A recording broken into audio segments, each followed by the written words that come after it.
Good day. My name is Mark Anthony Bicinicio and I will tackle about the oil industry.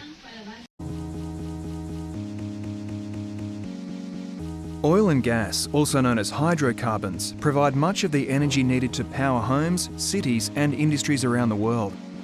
Offshore wells are drilled by companies to discover oil and gas, or to develop and produce already discovered reservoirs to process into usable energy. Woodside is Australia's largest independent oil and gas company, known for our world-class capabilities as an explorer, producer and supplier of energy. Over our 60-year history, we have safely drilled over 600 wells in offshore environments, both in Australia and internationally. Before drilling, Woodside undertakes detailed well design and logistical planning, applying good industry practice to ensure our wells are drilled safely and potential impacts to the environment and other marine activities are minimised. These are the agenda of oil industry. Number 1, we will tackle about the history in oil industry. Number 2, we will know about the careers in oil industry. Number 3, we will discover the qualification industry. And number 4, we will know about the certificate in oil industry. And the last one, we will know about the proficiency required in oil industry. What is oil industry? As the world main fuel source of oil and natural gas are significant players in the energy sector and have an impact on the global economy. Oil and gas production and distribution processes and systems are highly complicated, capital intensive, and dependent on cutting-edge technology. History of oil industry. In reality, the first oil had actually been discovered by the Chinese in 600 BC and transported in pipeline made from bamboo. However, Colonel Jake Heralded discovery of oil in Pennsylvania in 1859 and the Spindletop discovery in Texas in 1901 set the stage for the new oil economy. The first oil corporation was the Pennsylvania Rock Oil Company, which was formed in exploit oil found floating on water surface near in Titusville, Pennsylvania. The first successful oil well would eventually transform an oil industry pays for all the time. The company also hired Colonel Edwin Drake as general manager, and also he is famous for drilling the first oil well in 1859. These are the different job or career you will get in oil industry. First, oil field service discipline. You will be responsible for the overall operation and maintenance of compressor packages and gas processing equipment in your region of responsibility up to several hundred miles. Second one, ROV technician and supervisor. In ROV technician and supervisor, you will supervise and or participate in the maintenance, repairs, and operation of complex underwater search and recovery system and subsystem.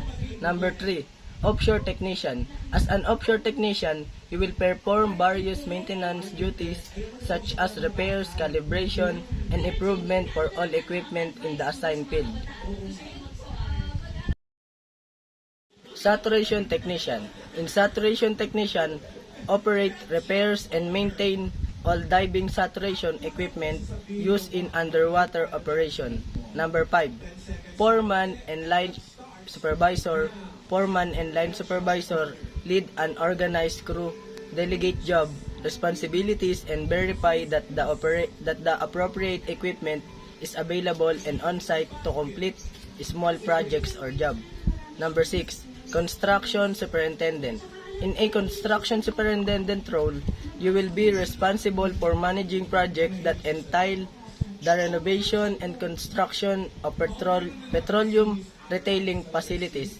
Number 7, maintenance technician. As a maintenance technician, you will spend the majority of your time at a maintenance facility working on the troubleshooting, testing and repair of equipment that has been brought back from the operating crews in the field. Number 8, Control System Technician.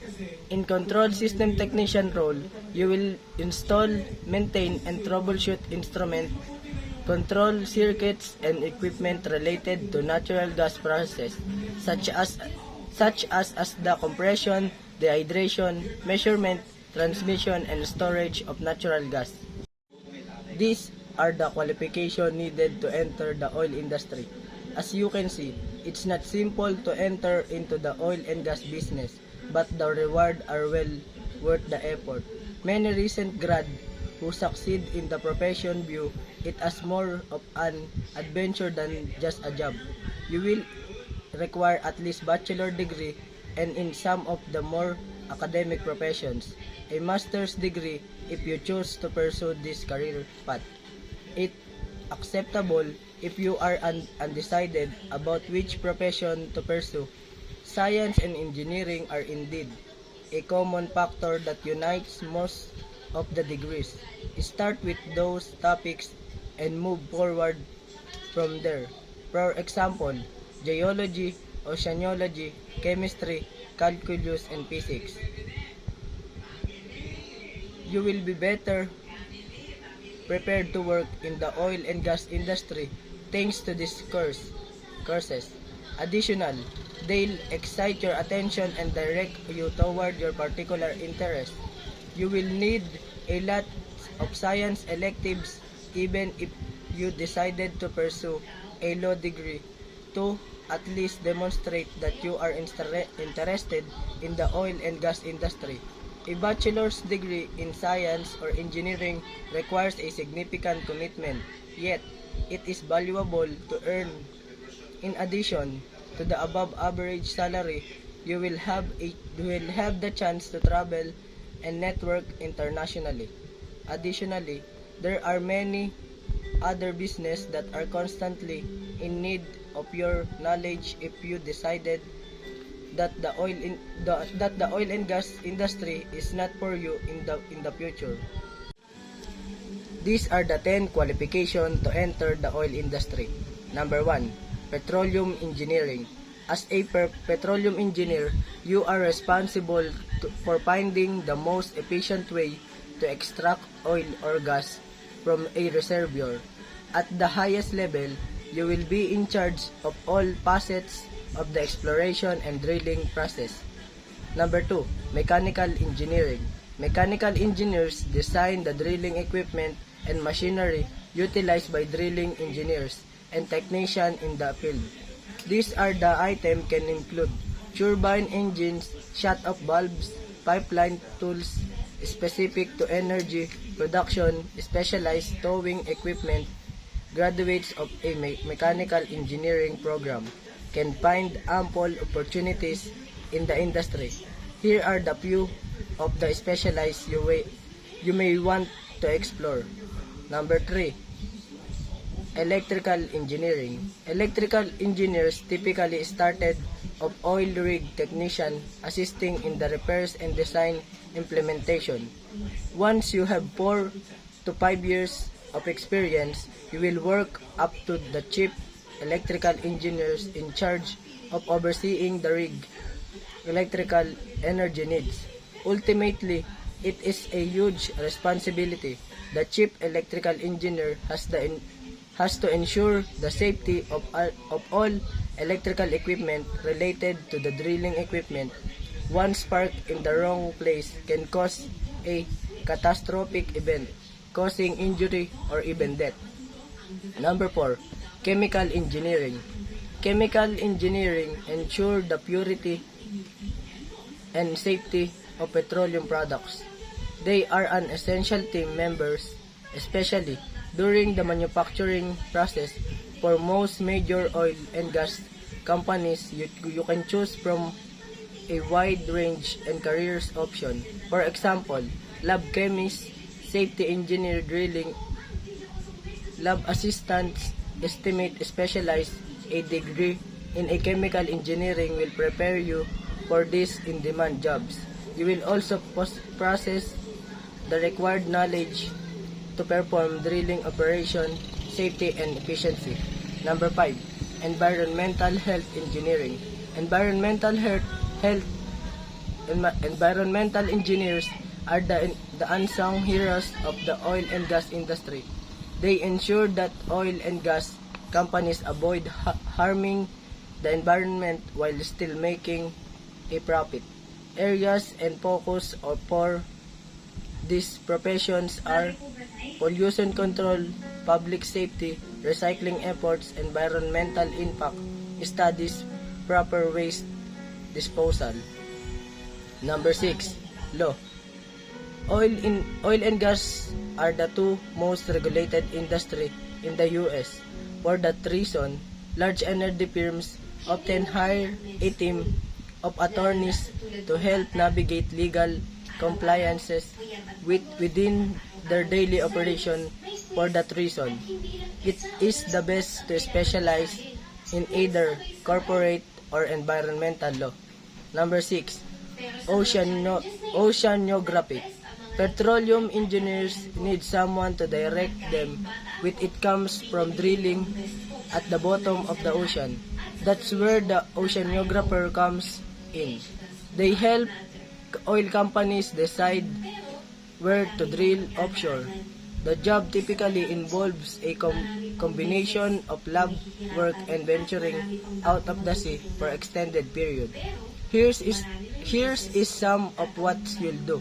Set up research vessels and bows, collect data and compile it into reports. Collect water samples and take temperature measurement. Works in collaboration with petroleum engineers to discover new drilling site. A Bachelor of Science in Marine Biology may not be enough to entry into the oil and gas industry. Typically, it takes that plus a master's degree in oceanography and all taught in coursework in extensive. It is one of the most rewarding for those who love the ocean and its all of offers. Number 8. Geology.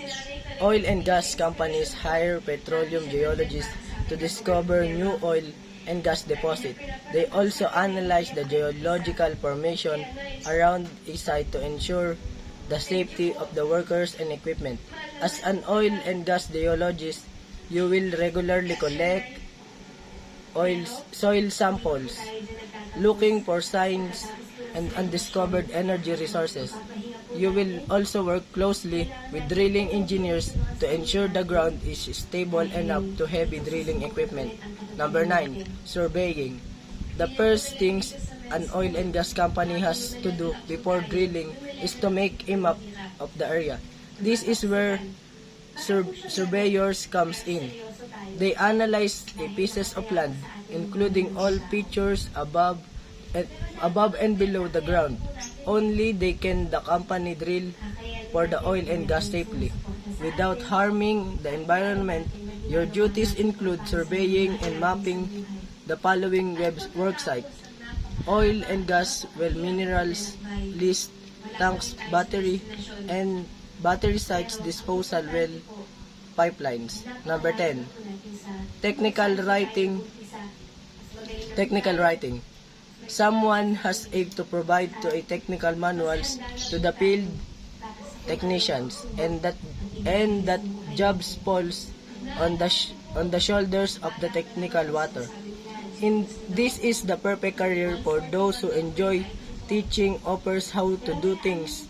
You will not only provide technical support and engineer teams, but you will also get to use your creative skills to draft manuals, projects, plans, design, specification, technical bulletins, safety data sheets, and minimum required for the most technical writing jobs in bachelor's degree.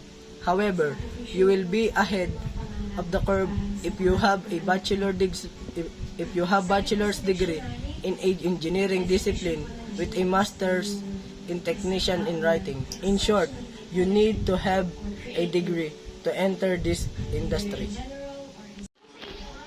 These are the certificates. Number 1. TUB Rain 9 certification. It is the certificates body that specializes in improving certification and compliances with various recognized safety and qualification standards. Number 2, API 936 certification. It is the most demanded and desired credentials in the industry standards set by API Enhanced Safety of Industry Operations. Number 3, Loading Master Certification for Oil and Gas Petrochemicals. Loading Master Certification will ensure that you are equipped with the most efficient and safety step to perform the given task.